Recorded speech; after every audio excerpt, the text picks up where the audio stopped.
Hello lovelies, let me show you guys how I made this simple asaro that served the three of us twice. I also want to send a special message hug to each and every one of you who keeps coming back to watch my video. Thank you.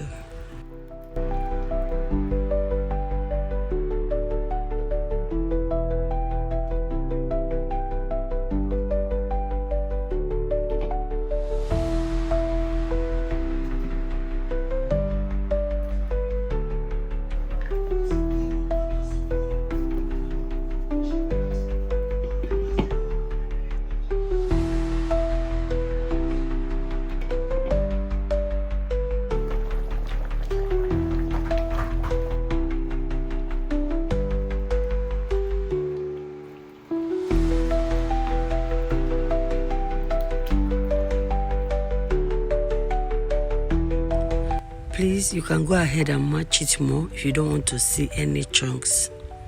Yeah.